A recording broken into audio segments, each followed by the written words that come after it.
창밖은 여전히 회색빛 풍경이지만 가까운 공원이나 산책로를 걷다 보면 눈에 띄게 달라진 풍경이 하나 있죠. 바로 나무들입니다. 모든 것을 다 내어주듯 안상하게 가지만 남은 나무들. 그런데 자세히 들여다보면 그 마른 가지 끝에 오돌토돌 돋아난 작은 봉오리들이 보입니다. 바로 겨울눈입니다. 이 작은 눈은 단순히 추위를 견디는 존재가 아닙니다. 그 안에는 다가올 봄에 피어날 새싹과 꽃잎이 고스란히 압축되어 잠들어 있죠. 꽁꽁 싸맨 비늘 속에서 나무는 가장 혹독한 계절을 견뎌내며 가장 찬란한 봄을 준비하고 있습니다. 우리네 인생도 겨울나무와 닮았습니다. 지금 이 순간 혹독한 추위처럼 느껴지는 어려움 속에서 우리는 알게 모르게 더 단단한 겨울눈을 맺고 있는지도 모릅니다. 언젠가 찾아올 따스한 햇살 아래 활짝 피어날 순간을 위해 오늘도 묵묵히 버티고 있는 여러분 모두에게 응원의 마음을 전하며 첫 곡 띄웁니다. 오늘의 첫 곡은 송창식의 밤눈입니다. 안녕하세요. 여기는 수온 FM 96.3MHz 그녀들의 세상 사는 이야기입니다. 오늘은 그녀들의 세상 사는 이야기 마지막 방송입니다. 작별은 새로운 시작이라고 하지요. 학교에서 졸업은 아마도 저 말이 맞겠지요. 하지만 사랑하는 사람과의 작별은 과연 새로운 시작에 맞을까 하는 의문이 듭니다.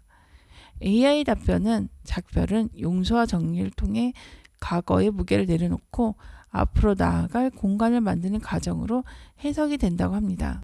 작별을 공할 때 반응은 모두 다릅니다. 슬픔, 분노, 외로움, 믿기지 않음 등 다양한 감정을 느끼게 됩니다. 때론 관계가 정리되어 안도하는 경우도 있을 것입니다. 이는 복잡한 관계였을 때 더욱 그렇게 느낄 수 있는데 이 감정은 홀가분해서 죄책감으로 바뀌기도 합니다. 하지만 이러한 감정은 자연스러운 감정이기 때문에 자신의 감정을 인지하고 그 과정을 겪는 스스로를 보듬어 주면 좋을 것 같습니다. 작별이 쉬울 수는 없지만 슬픔을 느끼는 것도 당연합니다. 그렇다고 해서 그동안 가졌던 관계가 그 슬픔에 묻혀버리게 해서는 안 됩니다. 함께 즐거웠던 시간과 그 사람이 자신의 인생에 주고 간 긍정적인 영향을 떠올려보고 주변의 사람들과 기억을 나눈다면 어떨까요? 어쩌다가 마지막 방송이라고 말하고 나니 작별에 관해 이야기를 하게 되었네요. 영화 라이프 오브 파이 OST 중 블랭크스 Find Myself Again 앤디 그래머의 These Tears 듣고 오겠습니다.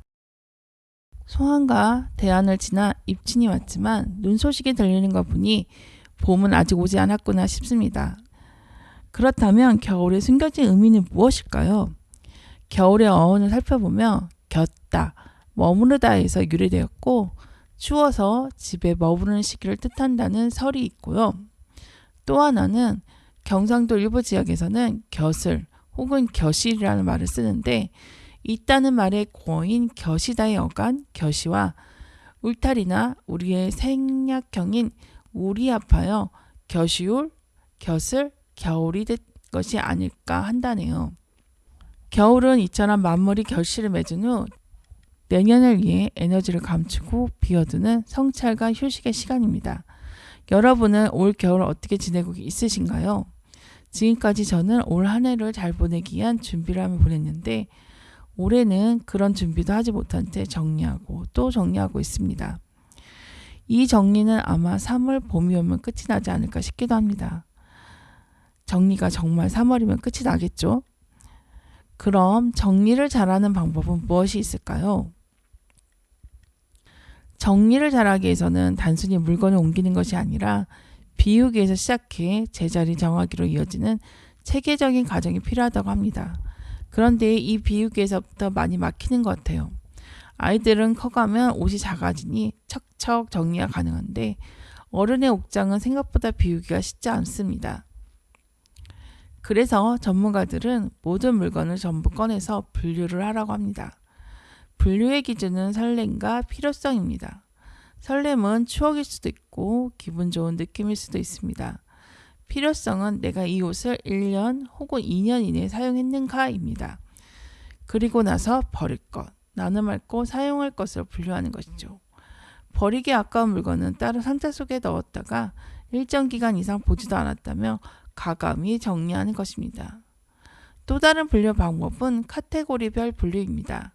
의류는 의류끼리, 필기구는 필기구끼리 비슷한 종류를 모아보는 거죠. 또한 칸막이나 작은 상자로 나누어 물건이 서로 섞이지 않도록 합니다. 또한 동선을 고려하여 물건의 위치를 정하고 라벨링으로 누구나 쉽게 찾을 수 있도록 하는 거죠. 그렇다면 정리를 했다고 끝일까요? 아닙니다. 유지가 중요하죠. 유지는 정말 쉽지 않습니다. 정리된 상태를 유지하는 것은 한 번에 몰아서 하는 일이 아니라 일상의 작은 습관을 만드는 것이 핵심입니다. 깨끗함을 평생 소장하게 해줄 유지의 기술 3개명 알려드립니다. 제1조 주소 없는 물건을 만들지 마라. 정리의 끝은 버리는 게 아니라 제자리를 찾아주는 것입니다. 물건에게도 집을 만들어 주세요. 쓰고 나서 잠깐 여기 둬야지 하는 그 1초가 집을 망칩니다. 주소가 명확하면 몸이 먼저 기억해서 0.1초 만에 제자리에 갖다 놓게 됩니다. 제2조 하나가 들어오면 하나는 나간다. 원 인, 원 아웃. 물건의 총량을 유지하는 마법의 공식이죠. 새 옷을 샀나요? 그럼 가장 손이 안 가는 헌옷 하나를 가감히 작별시키세요. 이 규칙만 지켜도 여러분의 수납장은 절대 폭발하지 않습니다. 물건에도 인구 밀도 조절이 필요하다는 점 잊지 마세요. 제3조 하루 10분 집을 위한 리셋 타임. 자기 전 딱 10분만 투자하세요. 거실 테이블 2, 싱크대 선반 2 등 수평 공간만 비워줘도 집의 인상이 달라집니다. 내일 아침에 나에게 정돈된 풍경을 선물한다는 마음으로 딱 10분만 리셋 버튼을 누르는 것입니다. 자, 오늘부터 당장 시작할 수 있는 가장 쉬운 습관이죠. 여러분의 공간이 삶을 응원할 수 있도록 지금 바로 손에 든 그 물건부터 제자리에 놓아보시는 건 어떨까요? 10cm의 서랍, 혀고, 공들이 듣고 오겠습니다. 요새 러닝이 유행인 것 같습니다. 제 주변에도 작년 여름방학 제주도에서 러닝을 한 후에 그 매력에 푹 빠진 후에 매일같이 뛰시는 분이 계시는데 건강해 보이세요. 오랫동안 에어로빅 하셨는데 러닝이 주는 효과가 더 크더라고요. 저도 해야 하는데 이 게으름이 문제입니다. 대신 저는 밀가루를 끊으려 노력 중입니다. 빵, 면은 입에 안 대고 있고요. 체질에 맞지 않는 음식들도 안 먹으려고 합니다. 그랬더니 효과가 있습니다. 한 달 반 지나니 혈압이 정상으로 돌아가더라고요. 그런데 이 밀가루 안 들어간 곳이 없습니다. 어딘가에 몰래 숨어 있으니 저도 모르게 입에 쏙 들어간 날은 혈압이 올라가더라고요. 이 무서운 밀가루. 운동도 같이 병행하면 더 좋다고 하는데 이 핑계 저 핑계입니다. 꽃샘추위와 매서운 칼바람에 잔뜩 움츠러드는 계절. 겨울. 겨울 건강은 1년 건강의 농사와 같다라는 말이 있죠. 꼭꼭 얼어붙은 몸을 녹이고 면역력을 지키는 겨울철 건강 수업 3박자 바로 공개합니다. 제1조 체온 1도의 기적 습도를 사수하라. 겨울철 건강의 핵심은 온도보다 습도입니다. 실내가 건조하면 코와 목의 점막이 말라 바이러스 침투가 쉬워지거든요. 가습기나 젖은 수건을 활용해 실내 습도를 40에서 60%로 유지하세요. 체온이 1도만 올라가도 면역력은 5배 높아진다는 사실. 외출 시 목도리와 장갑은 선택이 아닌 필수입니다. 제2조 햇살 비타민을 쇼핑하라. 해 뜨는 시간이 짧은 겨울에는 행복 호르몬 세로토닌과 비타민 D가 부족해지기 쉽습니다. 낮 시간 딱 20분만 햇볕을 쬐면 산책해보세요. 우울감은 날리고 뼈 건강은 채우는 가장 값진 공짜 보약입니다. 제3조 혈관의 경고, 갑작스러운 온도차를 조심하라. 겨울철 가장 위험한 적은 바로 온도차입니다. 따뜻한 실내가 있다가 갑자기 찬 공기에 노출되면 혈관이 수축해 심장과 뇌에 무리가 갈 수 있습니다. 어르신들은 특히 새벽 운동을 피하시고 충분한 수분 섭취로 혈액순환을 도와야 합니다. 정말 온도차 조심하셔야 합니다. 집 안에만 계셔도 위험하고요. 낮에 한 3시에서 4시쯤 되면 온도가 그래도 올라가니 그때쯤 살살 다니시면 좋을 것 같아요. 모자는 필수이고요. 스트레칭도 필수입니다.